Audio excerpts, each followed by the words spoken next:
Unbelievable royal deaths. These noble nostrils belonged to none other than Charles VII, the sole remaining son of French King Louis VI. The year was 1483, and thanks to his father's inheritance, he became the new King of France at just 13 years old. But of course, since teenagers aren't very successful at running kingdoms, his 22-year-old sister Anne took over the throne until Charles came of age and ruled it. Man, these artists were so bad. Anne deserves more credit. She was a completely solid and flawless ruler on her own, and kept France standing alone for 8 years until Charles's 21st birthday in 1491. She crushed rebellious nobles firmly and maintained strong royal authority. Now it's the super-nosed man's turn on stage. His first big move as King of France was to sign every kind of peace treaty to make sure no one would invade. After all, the 100 Years' War hadn't ended that long ago. The man wanted a bit of peace and tranquility. Charles stayed on the defensive for a while, until it was time to attack. If you know geography, you know the Italian peninsula is in the southeast, full of a bunch of Italians.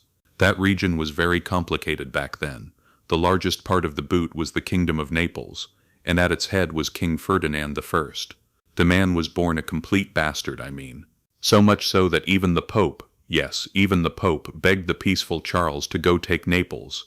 A tiny side note.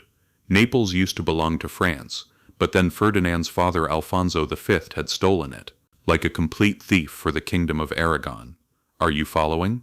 With dubious incentives, Charles went into attack mode and prepared France for a full invasion.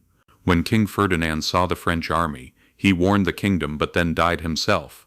His son Alfonso II took his place and begged the invading Charles to take Milan but leave Naples alone. Did Charles give up in 1494? He took both Milan and everything. This was the first of what would be multiple Italian wars. A French government was established, but a few months later, the Italian peninsula discovered the power of friendship and kicked the French out. Result, 0. Charles returned to France to rebuild his army to attack more Italians, but he never could. Despite all his ambitions and rage, the mountain of debt he had just accumulated prevented future conquests. War is an expensive endeavor, after all.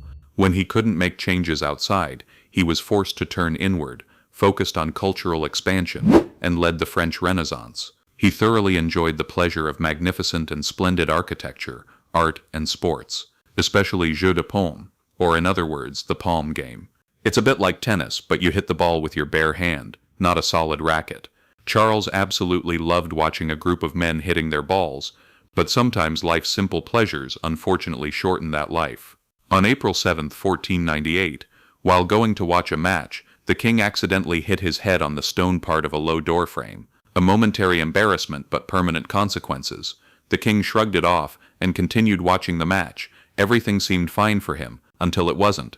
The man collapsed in his seat and unfortunately fell into a coma. They immediately called for a physician, but King Charles VII sadly closed his eyes to life just 9 hours later at age 27. He left France fragmented and in great ruin, in a swamp of massive debt. Now this little head bump is known as the king's most famous cause of death, but some modern historians say neurosyphilis and epileptic seizures might also have had a hand in this. Fortunately, the king had exactly 6 children to carry on his surname. Oh wait, no, they all died as infants, unfortunately. Oh God, nothing to be done. Not much is known about Duke Ding of Jin. There are small bits of information written in ancient Chinese texts, especially in the famous Zhuozhuan. Our innocent duke unfortunately drew the short straw from life's lesson. He was a respectable and important ruler in the Jin state during the Eastern Zhou dynasty period in the early 6th century BC. He was a powerful and intelligent military leader. He was the one who brought peace and cooperation among the 6 clans in the state. In the summer of 5081 BC, according to the classical Chinese text in the Zhuozhuan, Ding suddenly fell ill. When he felt very bad, he consulted with a shaman for advice, and the news wasn't very encouraging. The shaman made a gloomy prophecy to the duke. "You're gonna die, bro." The shaman told the man he had very little time left to live, specifically that he probably wouldn't live long enough to eat the new harvest season's wheat. When the duke heard this, he didn't like it at all and wasn't pleased, and had the shaman executed right there on the spot. With a "I'll show you" attitude, Ding had some farmers harvest unripe wheat and grind the flour to make a crappy cake. A creepy idea, I mean, who would think of that? The so-called cake only made things worse and caused constant stomach pains. The noises in his stomach bothered him extremely. It meant urgent toilet needed. The Duke, rushing to the nearest toilet, sat down and quickly started doing his business, wanting to relieve himself. But apparently he sat down too fast, and unfortunately fell directly through the toilet seat into the cesspit below. It's such a ridiculous thing. He was already weakened from illness. The rotting filth quickly overwhelmed the man, and he unfortunately drowned in the toilet waste. Now I know what you're thinking. In such absurd deaths, there's usually suspicion of exaggeration or nonsense. This is quite normal. But other sources from that period tell this story exactly the same way, and no source shows evidence that it was a terrible game or an ordinary death. So Ding is remembered and goes down in history as the Duke who fell into the toilet and drowned. A truly shitty end. Unbelievable. With a name like Stanislav Leszczynski, you know this man was destined for greatness. During the Great Northern War, Sweden was desperately searching for loyal allies against Russia. One of them was Poland. The then King of Poland, Augustus II, was a cool guy, but they didn't really care much about the Swedes. Stanislav was placed on the throne by Sweden in 1704, and his reign was valid as long as Sweden remained powerful. The Swedes got badly and severely beaten in 1709. With that, Augustus II politely knocked on the door of the Polish palace to reclaim his throne. In 1733, Augustus II himself experienced an embarrassing death. Somehow he tore off his toe while getting into a carriage. The wound got infected, which in those times basically meant death. The throne would be officially determined by election. Of course, Stanislav won the election, but Russia said no way, that can't happen. The throne should go to Augustus's son. With this event, a new war began, the War of Polish Succession. After 2 years and 88,000 deaths, they made a ceasefire and Stan had to abdicate the throne. They made an agreement after that many people died. Interesting. But I think the man profited, in my opinion. He lost his kingdom but became Duke of Lorraine and Bar territories. He ruled the territories with a rich, peaceful, calm life, and wrote some nice things about philosophy in his spare time. But in 1766, on a calm evening while writing poems on paper, tragedy struck. 88-year-old Stanislav, dressed in silk robes, fell asleep by the fireplace. An escaped spark jumped onto his clothes and caught fire, igniting, and the man woke up in panic. The fire roasted the old and poor man's flesh and caused horrible burns. Nearby servants rushed to extinguish the flames and succeeded, but unfortunately it was too late. When the physician came and looked at his body, he noted that Stanislav's body had extremely serious burns on the left side. His hand had burned completely down to the bone. He was a bit overweight. His stomach had burned up to 8 centimeters below the skin. For the next 2 weeks, the man was covered in all kinds of ointments and seemed to be healing. But then infection came. On the 13th day of treatment, the skin on his hand peeled off and gangrenous wounds appeared. He was covered with oozing, inflamed, and incredibly painful wounds. The physicians did everything they could, but unfortunately the pain was just too much. Unable to bear even the slightest movement, Stanislav was settled into his chair, and sadly died in agony on February 23rd. Hungary's Bela was a big burly man. His older brother Andrew became king of Hungary around 10. It was great news for Bela because thanks to Hungarian Brotherhood rules, if something happened to his brother, he would be the new heir to the throne. And something did happen, but not from enemies, from Bela himself. Andrew completely ignored the Brotherhood tradition and changed the rules so the crown would go to his own son. Well, that's what happens when you're powerful. Bela received the crown but wasn't really very intent on staying loyal. After gathering his own supporters, he rebelled against his brother in 1060 and seized the throne, sat on the throne, and became the new heir to the throne. Andrew died in this rebellion. Now King Bela tried to cover up the crown-stealing incident. He pardoned his brother's supporters, but of course not everyone loved this theft. The neighboring Holy Roman Empire was disturbed by this event, and saw Bela's nephew Solomon as the true king. Bela tried to make agreements with the great empires, but all were rejected. So when there was no peace, Bela strengthened his defense. But he knew this wouldn't really work. In just the 3rd year of his reign, he planned to give the throne to his nephew due to political chaos. but the throne left even earlier than expected. In the summer of 1063, while the chronically anxious King Bela was sitting comfortably and calmly on his throne, according to the 14th century Hungarian compilation Chronicon Pictum, Bela's throne collapsed from underneath. Sabotage, fate, or bad craftsmanship.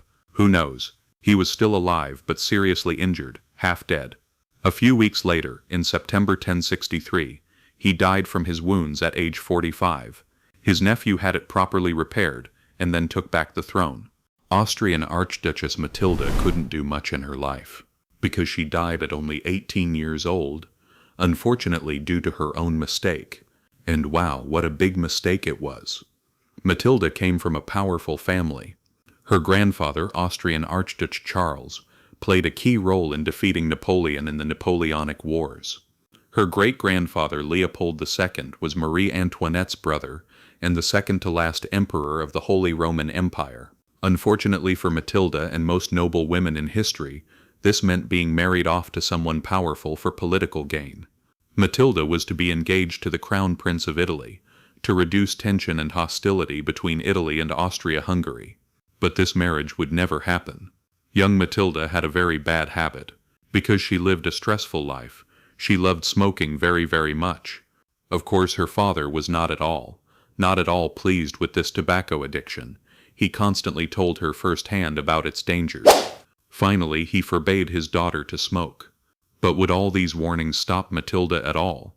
In May 1867, on a cool evening, Matilda was carefully preparing to go to the theater, wearing her most beautiful, most puffy, most eye-catching dress. After getting dressed, she lit herself a cigarette. While puffing, her ears caught her father's footsteps. In a panic, she stuffed the cigarette into the back fold of her dress. The poor girl's dress suddenly burst into flames. Her servants, hearing her terrible screams, rushed to put out the fire. They succeeded, but unfortunately it was too late. The girl's neck, back, arms, and buttocks suffered serious second- and third-degree burns. Thank God she was alive, but her condition was very, very bad. For more than 2 weeks, Matilda received constant care. Like poor Stanislav before her, serious burn treatment was very limited in that period. It was just applying ointment and bandaging. Critical procedures like removing dead skin and applying antiseptic weren't yet standard. That's why victims succumbed to deadly infections from rotting flesh. Unfortunately, Matilda's wounds turned gangrenous. Despite medical efforts, she died from the fire she herself started on June 6, 1867.